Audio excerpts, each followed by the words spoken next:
Alright guys, welcome back to the Roll Forge. Jameson here with Alex and Caleb. We're going to be talking about D&D. We're going to be talking about Monster Minute, where we're going to do a highlight of a certain monster as a little segment here. And then we're going to be talking about San Diego Comic-Con. Oh boy, so much stuff that we're looking forward to with that. But first up, obviously you guys love D&D, Dungeons & Dragons. So we'll jump straight into the Monster Minutes for this week. And I am the first choice, since it was my idea, and I have chosen, drum roll everyone, the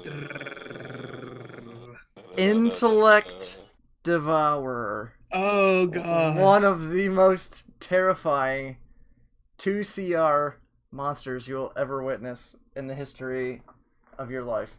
Only 2CR, eh? I'm gonna break it down for you. I don't think Caleb. The worst 2CR thing you could find. It's gonna be up there. Caleb is Doesn't not. sound that Caleb, intimidating. Caleb is more versed as a player, as he is newer to D&D.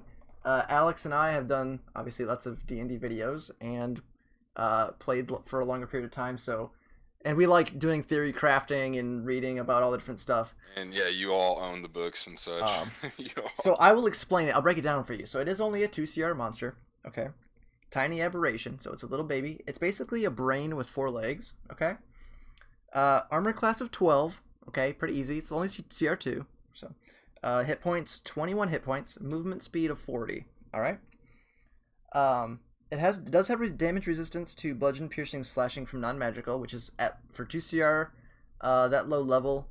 Not a whole lot of people have magical weapons. That's pretty strong. That's pretty strong. So I would basically think of it as having 42 health. Basically, it basically has double health if you're not using magic attacks against it, because at that low level, you're not going to have magic items for most campaigns. And here's where it gets funny here. It has a passive ability to detect sentience. The Intellect Devourer can sense the presence and location of any creature within 300 feet that has an intelligence of 3 or higher. So it can pretty much pick up anything that has a brain. Regardless of interposing barriers, unless the creature is protected by a mind blank spell. Okay, so it's basically going to pick up anything around it that has any kind of intelligence. It also has multi-attack. So at low CR, there's not a whole lot of things that have multi-attack that are...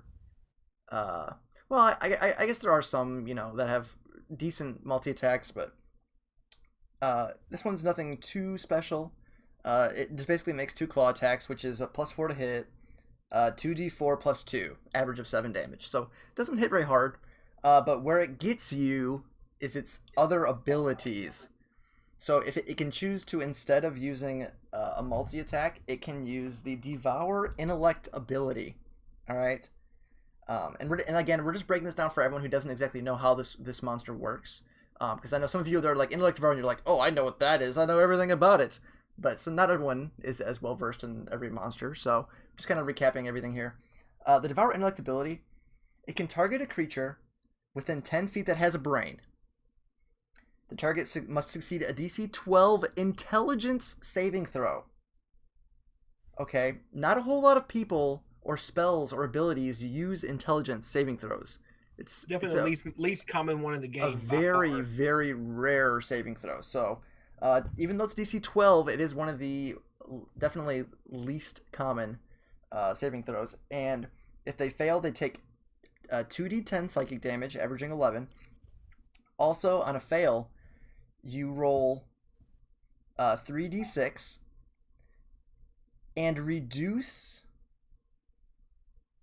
the score of the intelligence. So it says if the total equals or exceeds the target's intelligence score, that score is reduced to 0.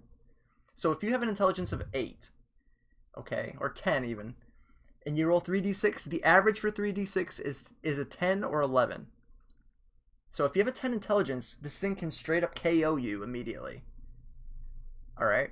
Doesn't matter how many hit points you have, it will reduce your intelligence to 0, and you are stunned until you regain a point of intelligence. Now, that's more up to the DM's discretion, because it doesn't say how you regain a point of intelligence. There's no save, you don't remake a save or anything, your intelligence is 0 and you are stunned. So if you get hit by this ability, and it reduces, and the total roll from the 3d6 is more than your intelligence score, you are KO'd essentially. But wait, there's more. there is another ability that the Intellect Devourer has called Body Thief. Alright? The Intellect Devourer initiates an intelligence contest with an incapacitated humanoid within 5 feet that isn't protected by protection from good and evil. So, that's pretty much everyone, okay? If it wins the contest, the Intellect Devourer magically consumes the target's brain, teleports into the skull, and takes control of the body. While there, the Intellect Devourer has total cover against attacks and other effects originating outside its host. The Intellect Devourer retains its intelligence, wisdom, and charisma scores, as well as its understanding of deep speech, its telepathy, and its traits. It otherwise adopts the target's statistics. It knows everything the creature knew, including spells and languages. If the host body dies, the Intellect Devourer must leave it. A protection from good and evil spell cast on the body drives the Intellect Devourer out. The Intellect Devourer is also forced out if the target regains its devoured brain by means of a wish spell. Alright? Because, at level CR2, the biggest thing you're, worrying about is casting a level 9 spell to regain your brain.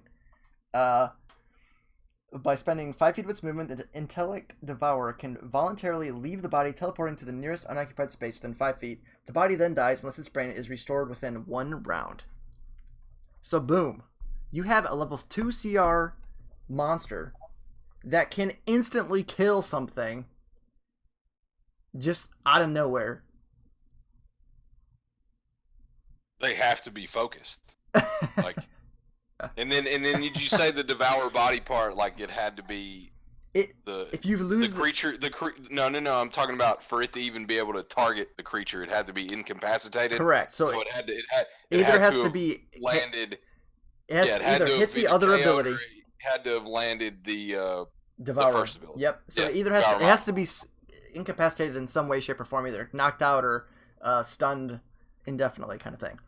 But if you have a couple of these out on the battlefield, or if you have this with like a Mind Flayer or something else that has any other way to incapacitate another player, you're looking at a very potential death. You're not making death saving throws. It says you straight up your brain is eaten, and you are under control of this creature, and it gains control of your spells.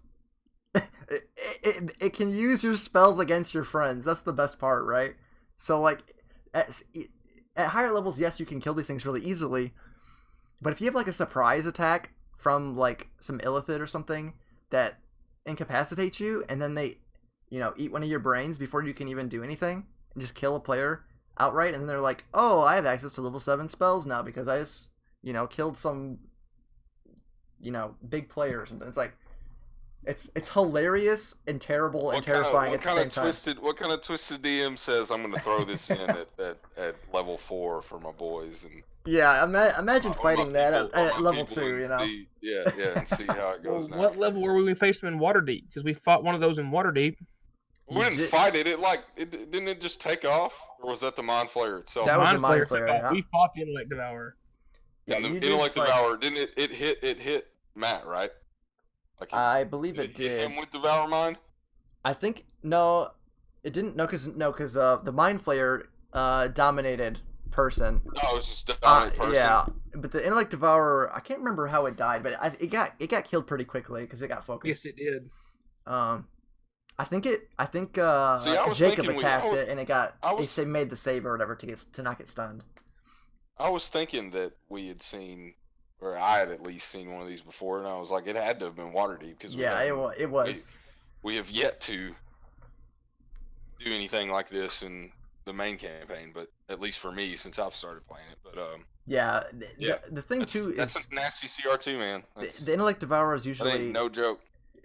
Yeah, they usually come around, with Illithid and other kind of aberrations and things. Yeah, they're companions. Yeah, they're not usually by themselves, but dastardly companions. Running into an Intellect Devourer, even at high levels, can be scary. Because if you're really dumb, like if your intelligence is low, you're just screwed, man. Like even in Critical Role, they ran into an Intellect Devourer when they were level 9, and Grog got incapacitated because it used the Devourer Intellect ability, and it reduces intelligence to 0, and they just outright a level 2 CR creature outright stopped a Berserker Barbarian at level 9, which is ridiculous. I mean, what other 2 CR creature could essentially just change the flow of combat against a player that high level? It's hilarious. Like I said, hilarious and terrifying. Nathaniel wouldn't have a good time against one if it actually landed on. Yeah, a lot of people other than wizards. Well.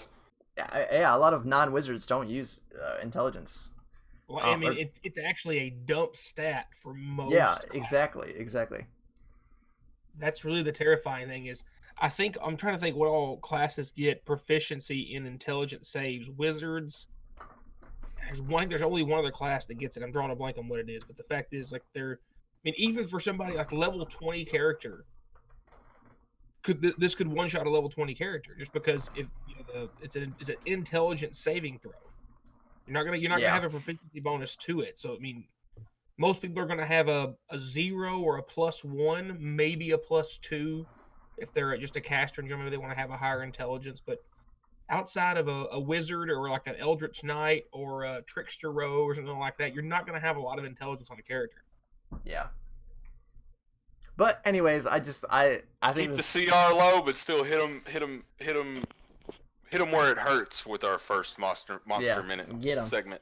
And that just kind of goes too with another kind of side thing I want to mention with D&D is, as like a DM, it's always a challenge to challenge your players. Obviously, so picking monsters that play on the weaknesses of your players can be really interesting. Like for example, if all your players have low intelligence, you throw one of these bad boys at them, or throw this in the mix of creatures, and it completely changes the way the combat is approached, especially if they're truly not metagaming and not knowing what these things do. Definitely make some big changes. And like, for example, in our last session we had our players, like, again, we have a bard, a cleric, a rogue, and a druid. So lots of casting, and they like to use fire and lightning damage a lot. So this last session, I threw 3 Vrock at them, which have resistance to fire and lightning damage, amongst other things. So they essentially mitigated a large chunk of their major damage, which kind of changed the flow of combat, because it's just, as a DM, trying to find ways to counteract your players so they can't just, for one, use the same abilities all the time, and for two, give them a different situation or circumstance to try to work around or try to solve. Just to challenge them, even if it's not killing them, because none of you guys were really threatened by death except Drew, who got really lucky. Yeah, he did. He almost got killed. He was knocked out. The rogue, man. Yeah, the rogue was knocked out, and one of the Vrock went up and made a multi-attack against him with advantage because he was prone on the ground, knocked out. But we kept having to revive him too, so the Vrock saw that he wouldn't stay down. This guy wouldn't stay down, and that he kept getting brought up, but only, barely by a hair. We were casting healing word on him, and maybe giving him total of 12 hit points at a time if we were using that for a bonus action. So the Rock knew that he was low on HP either way, and that he was being persistent and kept coming up. So he went and swung at him, and yeah, our rogue had a bad time during that encounter. And I think for the 5 or so minutes after we finally downed the 3 things, we were all like, what do we got to do to figure out why they were so resistant to our things? And we were rolling all kinds of stuff to try and examine the carcasses and examine the creatures themselves, is what was the holdup and stuff. So yeah, it just gives more opportunities to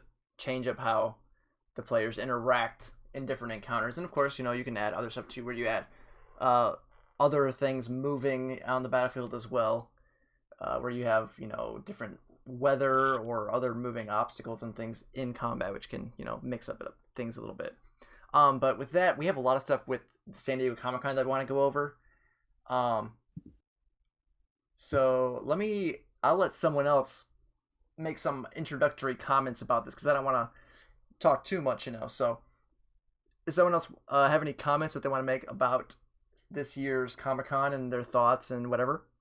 Well, the biggest thing for me, obviously, is of course the announcement of the Phase 4 Marvel and you look at the list of what's coming out, and it's not just the fact that it's the movies with Disney Plus, of course, being a thing that's going to launch, Huge. November 2019. Absolutely huge. Originally, you're like, okay, what's going to be the point of this? And you think about the fact, oh wait, Disney owns Marvel, Disney owns Star Wars, Disney owns ESPN. So much spin-off room and story room, man. It's gonna go nuts. And as the Phase 4 thing shows, that's a really, really good opportunity for them to use that platform to get further into the deeper stories of some of these characters that we feel like we've only gotten bits and pieces of. Yeah, for sure. The fact that they're going to give Loki his own show, that by itself, and it's actually going to be Tom Hiddleston. Yeah. That by itself I'm getting Disney Plus for that alone. Right. Like it's going to happen. And that's the thing too. Is just a side comment here is like me and you, and I'm sure a lot of other people are really excited about this. But I'm sure on the other end of the spectrum, some people who have watched most or if not all the movies are now seeing like, hey, if we want to have full continuity and lore, we need to watch these shows as well. It might turn some people off, because they're like, I have to subscribe to this service just so I can make sure I'm, fully in tune with the cinematic universe, because this is really the first time that they're adding a major emphasis to the canon of the MCU with TV shows. Now, Agents of S.H.I.E.L.D. kind of goes with the canon. They make references here and there, and Defenders like Iron Fist and Daredevil and Jessica Jones and Luke Cage, their shows make references here and there to the MCU, but they aren't directly involved. They actually put it in the timeline. Yeah, they actually put it in the timeline with Phase 4 that there are Disney Plus series that are going to be kind of key points on this timeline and key aspects of Phase 4 and what you need to watch in order to really get the full picture of what the universe is looking like.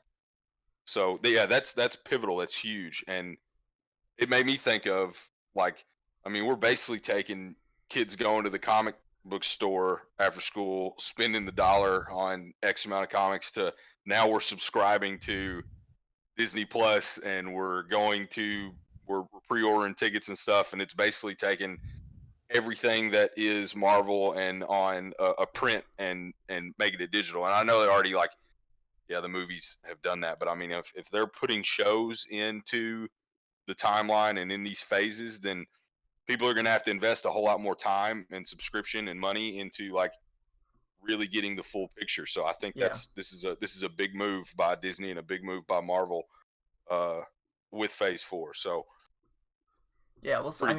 Pretty exciting. Yeah, we'll see how everyone handles it. And I know a lot of people are like, oh, there's fatigue and superhero movies and MCU and everything. But with the amount of excitement and hype around everything that was announced, I think the MCU is going to be around for quite a while. I obviously am a big MCU fan. I always try to go see the movies at midnight or as early as I can see them, barring I have the ability to do so. And it's just, I heard a story too, is people were waiting in line to go into Hall H at Comic-Con, which is where they had the press conference for Marvel, and people were waiting in line 18 hours, 20 hours, just to get into the theater, because it was so many people trying to get into this, and it's the biggest theater I think that they have at Comic-Con. I've never been personally, though I'd love to go in the future. But just the amount of hype that's still going on, like I said, I think it's going to be around for quite a while. And I guess I'll actually, for those of you who haven't seen the list, I'm sure most of you probably have, I'll kind of go through the rundown of when everything's supposed to be coming out. The next big Marvel movie is The Black Widow, which is coming out in May of next year. This is May 1st, I believe, 2020. And this is actually a semi-prequel. I believe it's between Civil War and Endgame, somewhere in between there. It's going to be featuring Taskmaster. We have David Harbour from Stranger Things is going to be in it as well, as a major character. And we also have a character, Yelena, from the comics as well, actually is someone who takes over as the Black Widow. So kind of spoilers alert, I guess. If you haven't seen Endgame yet, I don't know what you're doing with your life. I'll try to avoid the spoilers as much as possible. But basically, in Endgame, there's going to be a bunch of turnover of characters where people are going to be either retiring or who have either retired or died off. They're going to be replaced by newer characters. Also, these actors have been playing these characters for 10 years now, a lot of them. So it's time for some of them to kind of rotate out. Some are still going to be sticking around, of course, but with Black Widow, it's possible with this prequel movie that they'll introduce a character a la Captain Marvel style, where they've always existed in the universe or have for a period of time, but we didn't know about them, and then that makes sense as to why you're starting to see them show up in newer movies. There's like that passing of the mantle or like introduction from the past kind of thing to kind of give you some backstory for a character before they just throw them into the mix of everything. So that's Black Widow. And then the next thing is fall 2020. We have the Falcon and the Winter Soldier is going to be a TV show on the Disney Plus service. It's going to be about how they team up, and I'm trying to avoid spoilers as much as possible. It's pretty much impossible. How they take over after the events of Endgame. Then we have the Eternals. Well done. Well said. You're right. trying to. Well said. Obviously, I mean, come on, guys, go watch. If you haven't watched Endgame yet, go watch it. What are you doing? You shouldn't be listening to this if you haven't watched Endgame yet. Then we have the Eternals. Just kidding. All are welcome. Let me see if I can pull the cast up real quick, because I know they have Angelina Jolie's in it. They have quite a cast, actually. Where we go? Let me get this pulled up. Angelina Jolie, Richard Madden. Ooh, we got Robb Stark, if you don't know who that is. Robb Stark from Game of Thrones is also in this. We have Angelina Jolie, Richard Madden, Kamal Nanjiani is also supposed to be in it. Selma Hayek, Brian Henry, Dong. Wow, I'm sorry if I. Dong Seok Ma. I'm sorry. I don't know. I don't know how to say the name. I'm bad. But they have a very interesting cast, to say the least.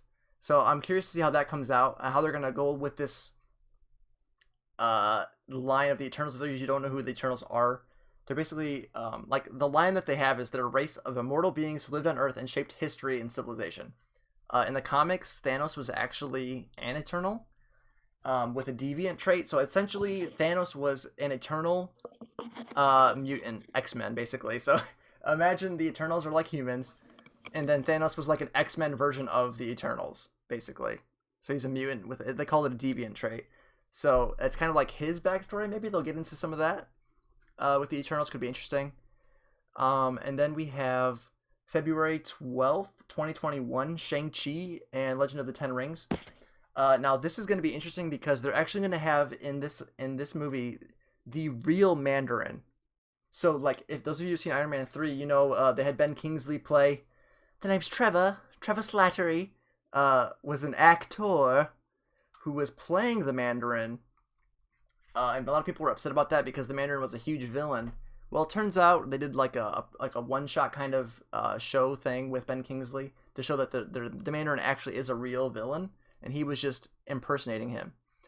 So Shang-Chi's supposed to bring the Mandarin back into play. He's kind of like an Iron Fist character, but my understanding is, I don't know the character very well, but my understanding is that he is not magical in any way. He's just like an amazing martial artist, essentially. He's just a very trained, very strong martial artist. So that'd be interesting. Man.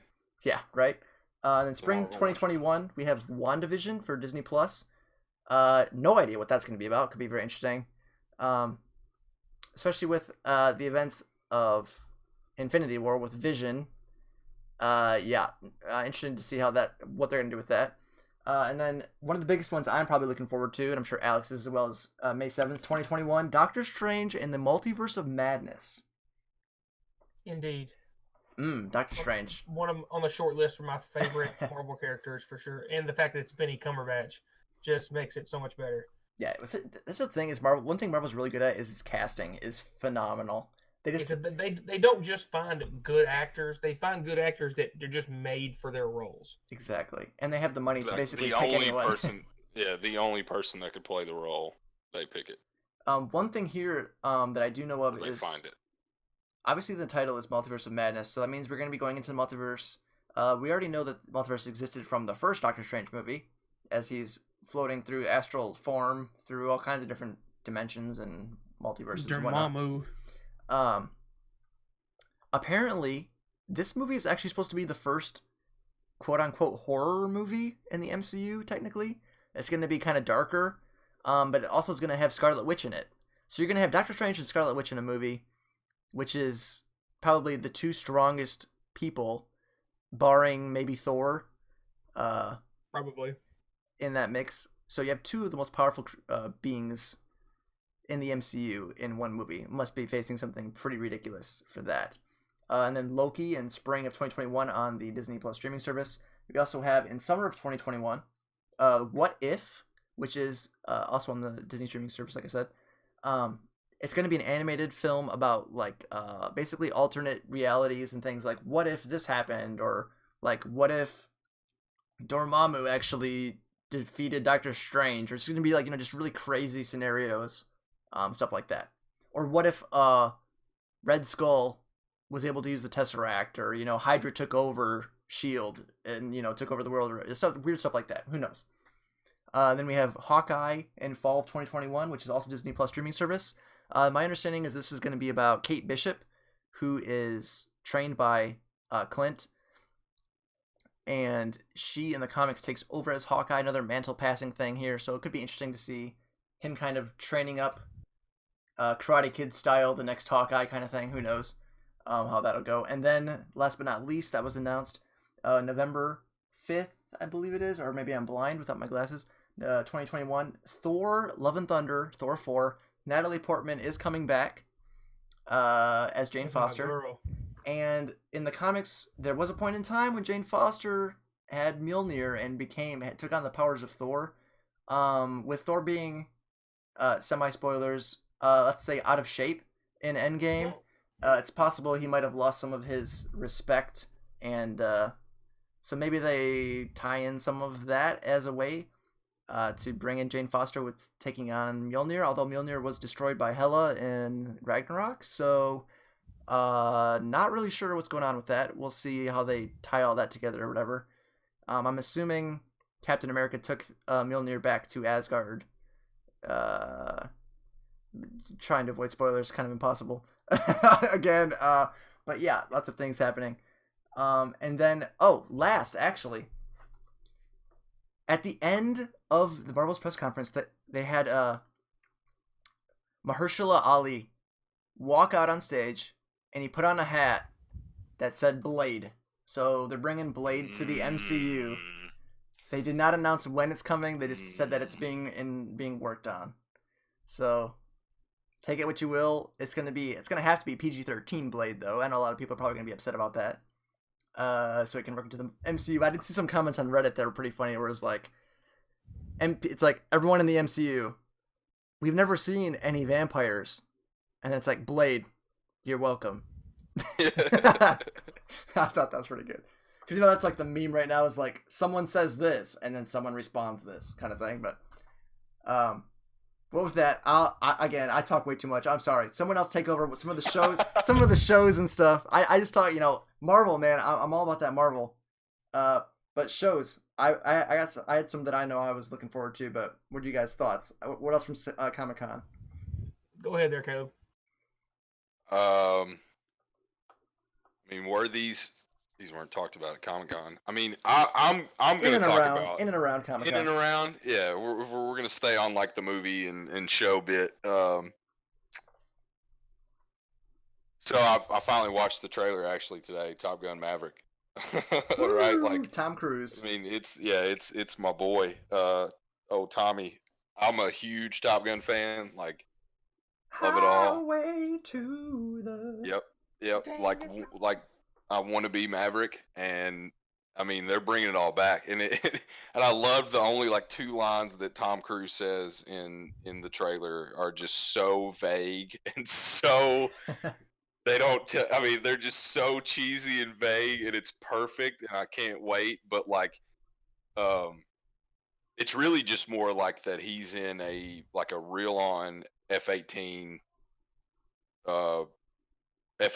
Hornet, the super jet, and he's doing gnarly stuff, and it's going to be like they're going against water, and he's throttling up, and there's like effects in the water, and you can see like the jet of like make the sonic boom next to the water, and that's going to be cool. The visual of it's going to be cool. It's actually on like aircraft carrier out in the ocean, just like the old one or just like the original, and it's all in modern, well shot footage, and it's just gonna be a cool revamp. Super stoked about that as far as movie off the topic of Marvel, but bringing back old Tommy in Top Gun Maverick. Go watch the trailer if you haven't seen it. It's amazing. It's gonna be awesome. Yeah, bringing back the classics, I mean, Disney's doing it, so like, why? Yeah, right. Well, why shouldn't Sony the thing too and TriStar? I think Sony and TriStar is doing it. So like based on the trailer, it's like it looks like it's just picking up directly after like real time passed, like yeah, he's supposed to be like later or whatever. I can't remember who the guy is, the actual like admiral that's talking to him, but he's the super famous guy. Super famous, and I can't think of his name.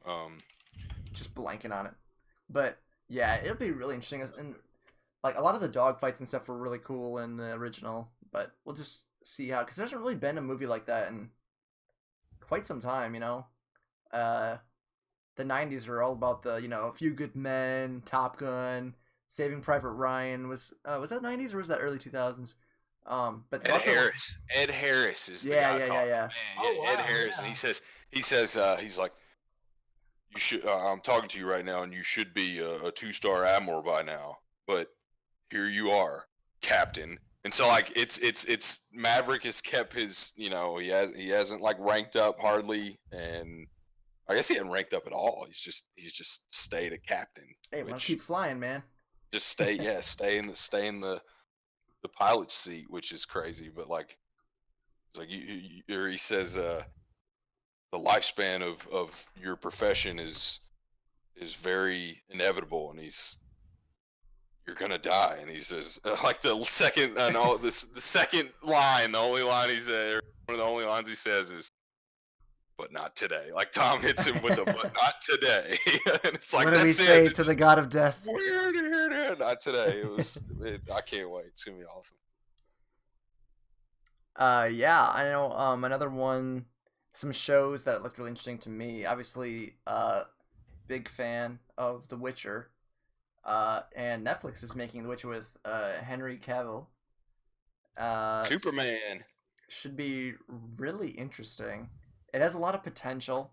That's the right word. Yeah, definitely high potential. It's kind of like Game of Thrones with a bigger emphasis on the fantasy side. It's got like elves and all these monsters and a lot more of the fantasy side of everything. Yeah, I don't think they're trying to appeal to the same kind of crowd that Game of Thrones appealed to. They're really going straight at the fantasy. Yeah, it's like a dark fantasy gamer, kind of nerddom bit, instead of like trying to appeal to the political side of the game, the throne, like who's taking control of power. Yeah, and kind of like the everyday person that like if you like entertainment, then you would have liked Game of Thrones, whether you dug that it was set in medieval kind of times with castles and carriages and horses, whatever. It had drama and such to it. This is more, I think, Witcher's what they're trying to do is kind of not really throw that out the window, but make it more unique and focused on like a darker fantasy kind of thing. Exactly. Yeah, so, and they've got practice with Stranger Things already, creating CG monsters and stuff like that. And they've shown with Stranger Things how they can do some of that darker side of things, especially when they're in the Upside Down and things like that. I think there's just also the umbrella of that, like Netflix has made a lot of great original content based on things. But then there's also that whole other side of the coin they have flopped on so many. Yeah. So many based on certain things that people are skeptical and cautiously optimistic. That's the second time in the show that we have used that phrase, but I think we could our motto. Yeah, that could be said for the Witcher series that Netflix is trying to undergo. Yeah, and I think one thing too that I noticed is I watched some videos and interviews with Henry Cavill. He actually is a big fan of The Witcher. Not only the games, but he said he read all the books as well. And the fact he's that a really big gamer guy. Yeah, he's a big WoW player. That too. gives me a lot more hope because that means Really? he actually yes. Yeah, he's a big gamer. To me, that's what's up. Right? Yeah, he was on awesome. Jimmy Kimmel or Jimmy Fallon a couple years ago and said he almost missed his casting call for Superman because he was in the middle of a raid on WoW. No, all right, that's nuts. Yep. No way. He was on one of the talk shows and said that. That's pretty cool. Yeah, so that gives me a lot more hope because when you have a lead character that really knows the series well, knows that source material, it's gonna really bleed through. And I think he actually contacted. My understanding is he actually reached out to Netflix and was like, "I want to play Geralt." And they're like, "All right, let's go do a screen test or whatever." And they're like, "All right, let's do it." So, and I know he dropped being Superman. I think I don't know 100% sure, but I know at least. Potentially to be able to take on this role. Also, he wasn't seeming to be super into playing Superman anymore with the way the direction that DC was going. So, being able to see him in another role like this, he actually is a pretty good diverse actor. Like he was in the last Mission Impossible movie, as well, and he did a really good job in that as well as that mustache, the infamous mustache that was CGI'd out in Justice League or whatever, but. Yeah. And then a couple shows from HBO. Not the first trailer, but some new trailers from Watchmen.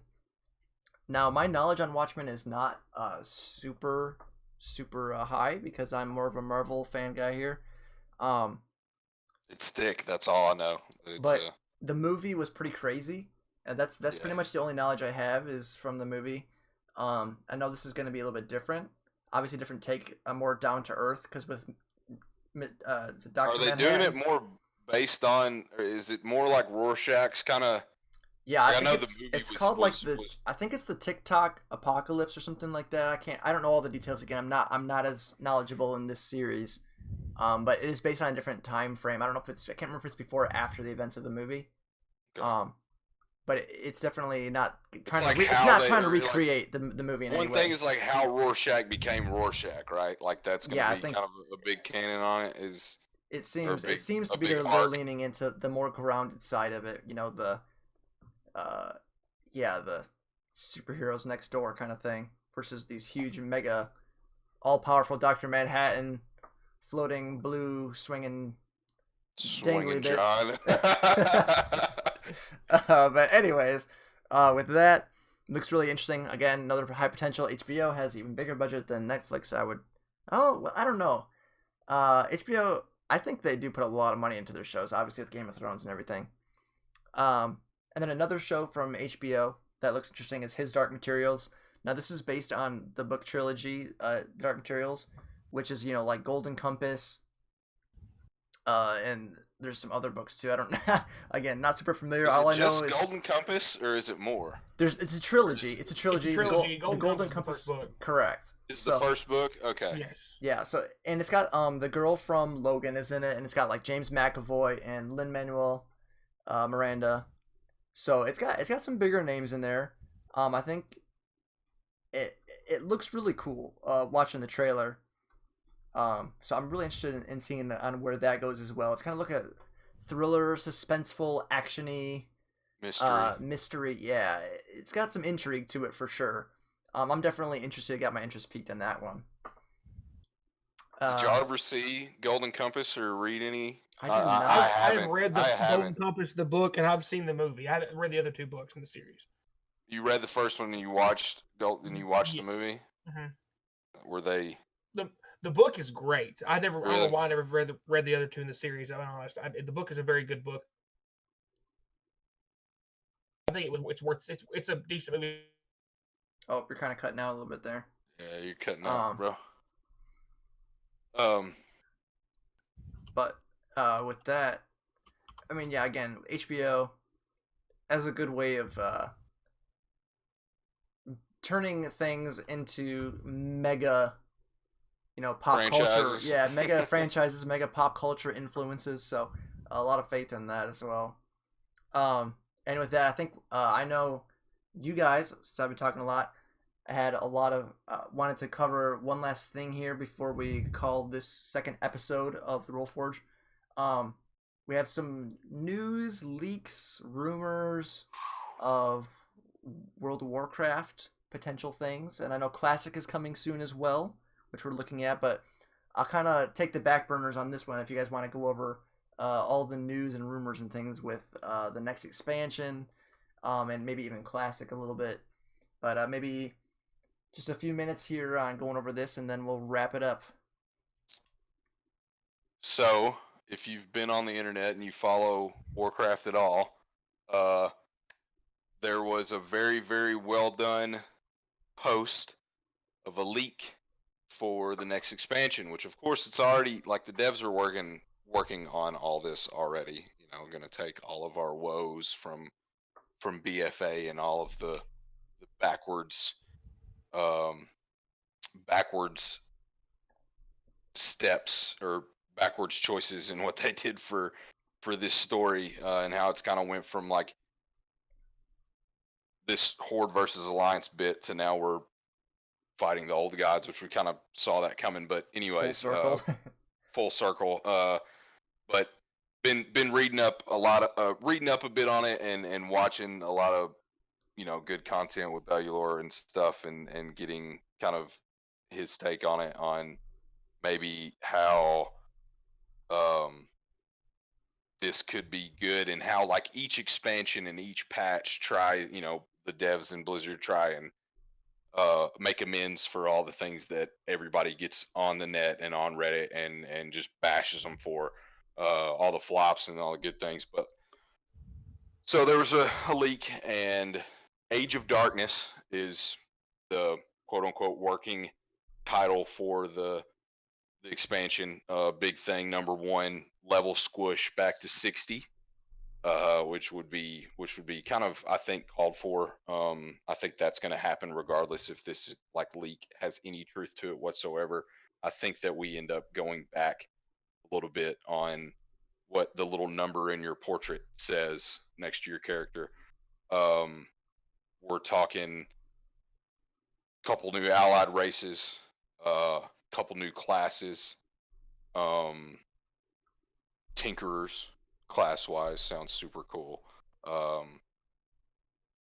Then Giga Goblins and Mechanomes, which saw the Mechanomes coming. If like, and this is all speculation, but I'm just kind of pointing out the points on what this leak had in it. And 2 new allied races, Mechanomes and Giga Goblins. If you're playing 8.2 right now, you know that the Giga Goblins are the race that the friendly race that inhabits Nazjatar.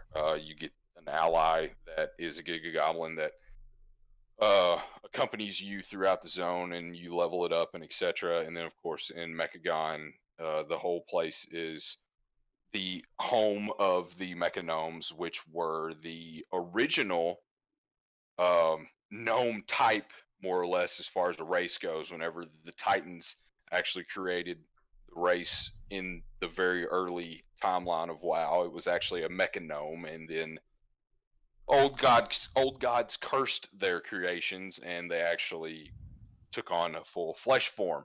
And so I think that actually spins into, I'm not really sure, not really versed that well on how the Giga Goblins came around, but I'm just going to say that they're an underwater version of goblins for time's sake, and that's really not trying to be like, I really don't even know. But I think that the Mechanomes being an allied race ties into that, this whole thing is going to be a battle now against and our main enemy. We ever since Mist, where we didn't have this main enemy and this main antagonist, we kind of got this, like, how bad we wanted one in Mist, and it ended up turning into like Lei Shin, thank goodness, and I think it was 5-2 popped up, and we were like, oh yeah, thank God we get to kill something that's actually a bad guy, and yeah. and we're not just like going out and exploring the world, even though Mist was great, had a lot of great things. And then We ended up taking down our first of the Horde baddies, which was Garage, at the end of Siege Orgrimmar. But big baddie, hopefully in Age of Darkness, is going to be, we're taking, I mean, we're already going to, we're kind of, if you've done anything with in-game in Rise of Shara, you know that Zoth is out. Spoiler. He gets broken out of his prison, and he's in Azeroth, and we're gonna have to deal with that in either 9.0 or the patch 8.3 maybe, or what, or even the next patch 8.3. Yeah, 8.3, right? Like we're but that means that even then, I mean, we've down Cthulhu, we've down Yogg-Saron, looking at N'Zoth. What's the fourth one? Help me. Y'Shaarj. Y'Shaarj. No, Cthulhu was Manhethul, or sorry, Encourage. Encourage. So but the thing to keep in mind there with those are, this is the first time that like an old god has completely gotten out. Yes, the correct. Yeah, that's true. All the other iterations, it's been like they're like essence, and an embodiment like they can get out of their prison part of the way. Yeah. Like, but every other time we have fought, but we've been able to thwart that. Yeah, we've been able to thwart that. You know. So yeah, the lower part, big enemy. Hopefully, I'm thinking Age of Darkness. I mean, it's going to be Tendrily, it's going to be Voidy, if this is a thing really, and I feel like that's welcoming. Not really welcoming, but I think I would like it. The Void has always been kind of this thing that like, oh, now we're going. You're riding through a zone, or you're going through your questing, and then all of a sudden, like, there's voidy spots, and you're like, oh, well, this was old God touch. But imagine that kind of everywhere. They're revamping like Legion, but instead of green, it's black. Yeah, it's black and it's purple, and it's really deep and dark. So that would be kind of cool. Then I'm hearing like gameplay and like systems wise, we're trying to. They're really holding with, I think, the essence part. The big whole RNG legendary system from Legion. They learned their lesson, took away our artifacts, gave everybody the same thing, kind of with the Heart of Azeroth, this evolving super universal one piece that everybody got that didn't have a special ability until now, where we're talking essences.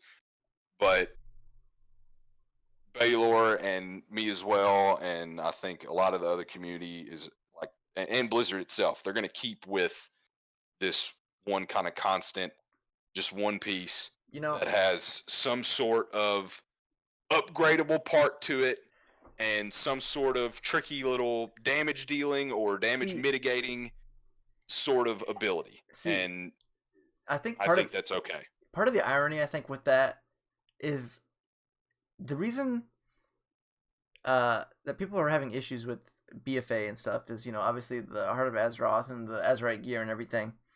But then you see in 8.2, they add all of these, I can't remember what they're called, the things where you can, like the abilities that you can add on to the Heart of Azeroth. Essence. Like the essences. Essences. So they give you abilities or changes to stats and stuff like that.